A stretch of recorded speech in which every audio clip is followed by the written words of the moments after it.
बॉम्बे में मोची के पास क्यूआर कोड था, ठीक है, पान वाले के पास क्यूआर कोड था, आपको कैश की जरूरत नहीं है, आप स्कैन, कचौरी बंद लोग खा रहे थे वहां, मैं देख रहा हूँ यार कचौरी सब खा रहे हैं और खा के जा रहे हैं, पैसे कोई नहीं दे रहा, ट्रांजैक्शन अबे वो चेक क्यों नहीं कर रहा।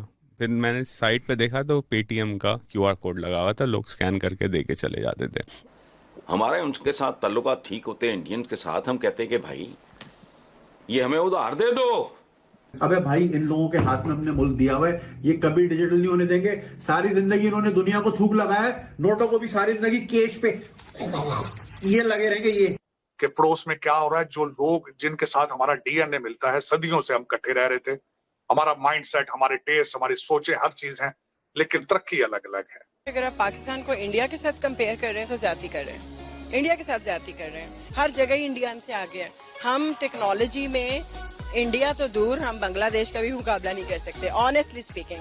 भाई दुनिया डिजिटल होके कहां से कहां चली जाएगी, हम दुनिया का वाहिद एनालॉग कंट्री रह जाएंगे, हम दुनिया का म्यूजियम बने रहेंगे। दुनिया आके देखेगी कि 70 साल पहले इंसान ऐसे रहते थे, हम वो चल रहे हैं। आज कोई मर्दे मोमन या मर्दे हक या कोई पाकिस्तानी शहबाज शरीफ साहब से ये क्वेश्चन करे कि 18 ट्रिलियन डॉलर का हमारा जो हमारा कर्जा बढ़ चुका है वो कहां गया है, वो कहां लगाया गया है, कोई पूछने वाला है? आईएमएफ के पैसे आ रहे हैं तो वो कहां लग रहे हैं, कोई पूछ सकता है? जो इंडिया गए पानीपुरी वाला, उसका क्यूआर कोड लगा हुआ है, कैश नहीं हो रहा, लोग लाइक चलते हुए स्कैन कर रहे हैं और उसने ऑडियो स्पीकर से कनेक्ट किया हुआ है, वो बताता है 25 रुपीज, ताकि वो रुके भी ना। अभी आज मैं सुबह बैंक गया अपने बैंक पैसे जमा कराने, तो बैंक वाला पूछ रहे जी पैसे क्यों जमा कराने, मैंने भाई बैंक में नहीं जमा कराऊंगा तो ब्लड बैंक में जमा कराऊंगा भाई, रख इसको।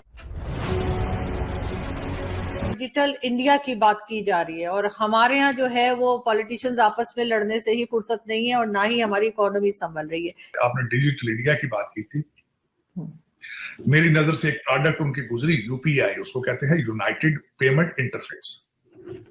I was shocked. अगले दिन मैंने मोदी जी की स्पीच उसके बारे में जब सुनी, वो किस तरीके से उन्होंने सिंगापुर के साथ उसको अटैच किया है, उसका जो दायराकार है Bhutan, Nepal, Malaysia, Singapore, UAE, France, Oman and European union. ये एक पेमेंट का एक ऐप है या एक जिसके साथ कोड के साथ आप पेमेंट भेज सकते हैं। इस वक्त 6.5 लाख भारतीय जो है वो सिंगापुर में है और वो जब पैसे भेजते हैं अब सिर्फ फोन नंबर पे पैसे भेज पाएंगे। और बार बार डिजिटल इंडिया की बात की। और दूसरा, जब मैंने अगले दिन मुझे यह भी पता चला है कि यूट्यूब के नए जो सीईओ हैं नील मोहन साहब, वो भी भारत, बल्कि बड़ा इंटरेस्टिंग इलेक्ट्रिकल इंजीनियर है, लेकिन वो उन्होंने अपनी स्किल जो है वो कर। अब वहां पे वो डिजिटल इंडिया की बात हो रही है, इस साइड पे जिहाद की बात हो रही है। फिर ये मुझे अक्सर कई लोग कहते हैं यार कि तुम पाकिस्तान बैशिंग, ये पाकिस्तानी बैशिंग नहीं है, ये ख्वाहिश का इजहार करना, ये सोचना कि यार मेरे मादरे मिल्लत के अंदर, मेरे मुल्क के अंदर भी कोई ऐसा इंसान हो जो कहे आए डिजिटल पाकिस्तान की बात की जाए। जो अगर चेन्नई बन सकता है, अगर सिलिकॉन वैली बन सकती है, तो लाहौर में डिजिटल सिटी नहीं बन सकता? क्या वाकई आपको जिहाद चाहिए? आपकी डेस्टिनेशन यही है?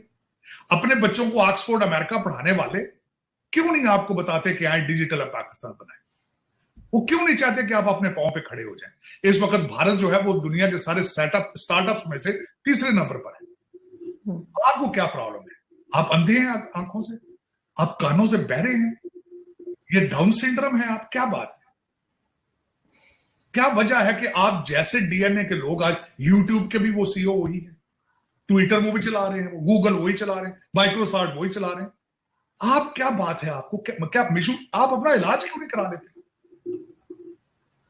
आपको क्या वजह है कि हार्वर्ड और ग्रेजुएट के लोग पढ़े हुए जाकर आपको बेवकूफ बना रहे हैं, लेकिन आप सोच रहे हैं कि सलाहियत आपकी खत्म होती जा रही है? खत्म हो चुकी है। बल्कि देखिए, भट्टो से अगर देखें, आरजू भट्टो साहब भी हार्वर्ड ग्रेजुएट थे। किस खूबसूरती के साथ बेवकूफ उन्होंने बनाया। एक अमीर तरीन आदमी गरीब लोगों की बात कर रहा है। जिस तरह यहां पे कैनेडी साहब थे, जॉन एफ कैनेडी, उसका बाप अरबपति था, उसने भी गरीब लोगों की बात की। मुझे हमेशा एक बात मैं आपको कहूं, हमेशा डरना चाहिए जब भी एक अमीर आदमी गरीब आदमी की बात करता है। उसको वादा देता है आओ रोटी कपड़ा मकान, आज तक उसी के वोट ले रहे हैं। खुद हार्वर्ड ग्रेजुएट दे कुछ भी नहीं रहा है, सिर्फ वोट ले रहे हैं। बल्कि मैं सब आज भी आपको 5 से 10 हजार लोग हैं, बल्कि मैं छोटी सी, अगर आप मुझे 1 मिनट इजाजत दें तो मैं उस पर बात करना चाहूंगा। आपको UNDP, United Nation Development Programme ने कहा था, खुदारा ये तुम्हारी जो 5 से 10 हजार लोग हैं, $17.4 बिलियन पर साल पर ईयर इनके लल्लो तरल्लों पे खर्च हो रहा है रूलिंग एलीट के। 1.5 लाख सरकारी गाड़ी है पाकिस्तान के अंदर, और $17.4 बिलियन आपके आधा बजट है। ये सिर्फ आपके अफसरान मुफ्त गैस, मुफ्त बिजली, मुफ्त पेट्रोल और मुफ्त घरों, मुफ्त नौकरों में खा जाते हैं। छोटे से छोटा वेंडर, यहाँ तक कि बेकारी भी इंडिया में कैश नहीं लेता, बल्कि यूपीआई के जरिए बार कोड को स्कैन करके पेमेंट की जाती है। अगर इसके बरक्स हम पाकिस्तान में देखें तो पाकिस्तान में अभी तक ऐसा कोई भी सिस्टम जो है वो लॉन्च नहीं किया गया। ज्यादातर पाकिस्तान में कैश ही इस्तेमाल किया जाता है। और अगर हम बात करें यूपीआई की, तो अब यूपीआई सिंगापुर और दूसरे कई ममालिक के साथ लिंक होने जा रहा है। तो आइए इस पर जानते हैं पाकिस्तानी अवाम का रिएक्शन। अहमद, आपको पता है कि इंडिया डिजिटल ट्रांजैक्शन में पूरी दुनिया में नंबर 1 रैंकिंग पे आया है। इंडिया ने चाइना को भी पीछे छोड़ दिया है। 2016 में इंडिया ने एक ऐप यूज की थी, यूपीआई। उस ऐप के जरिए जो वहाँ का छोटे से छोटा वेंडर है वो भी पेमेंट उसके थ्रू करता है। इवन के वहाँ के भिखारी भी उस ऐप को यूज करते हैं और बार कोड को स्कैन करके भीख मांगते हैं। क्या कहेंगे इस हवाले से? मैं यही कहूँगा कि चेंजिंग और चैलेंजिंग टाइम्स के साथ हमें, हमारे मुल्क को भी, मेरा ख्याल है कि हमें कम्पीट करना चाहिए उस लेवल पे जिस लेवल पे वो लोग जाने की कोशिश करते हैं, क्योंकि वो अपने हर चीज़ को इंटरनेशनली सोचते हैं और हम लोग हमेशा लोकली और बस अपने ही मुल्क के अपने ही छोटे छोटे मसलों में फंसे रहते हैं। अगर इस ऐप की बात करूँ तो ये ऐप ना कि सिर्फ मैं कहता हूँ कि टेक्नोलॉजी में बहुत बड़ी चीज़ है, बल्कि आप ये देखें कि करेंसी नोट्स का कितना यहाँ पे मसला है, कितना गंद हमेशा मचता है हर साल, के नोट्स ज़ाया भी होते हैं, हमारी मशीन्स ओवरवर्क करती हैं और उसका हमें ऑलरेडी कितना नुकसान होता होगा। तो अगर ये चीज़ें हम लोग भी डिजिटल ट्रांजैक्शंस या डिजिटल ऐप के थ्रू अपने सारे काम शुरू कर दे तो ये एक आसानी होगी और हमारी आवाम जितनी ज़्यादा टेक्नोलॉजी की तरफ जाएगी उतनी ज़्यादा एजुकेट भी होगी और हमें उसका ये फ़ायदा भी होगा कि हम लोग अपनी घर बैठे बैठे हर सहूलत जो है, हर चीज़ जो है, हम अपना काम कर सकते हैं, बजाय इसके कि हमें भाग भाग के हर चीज़ करनी पड़े। और मेरा ख्याल है कि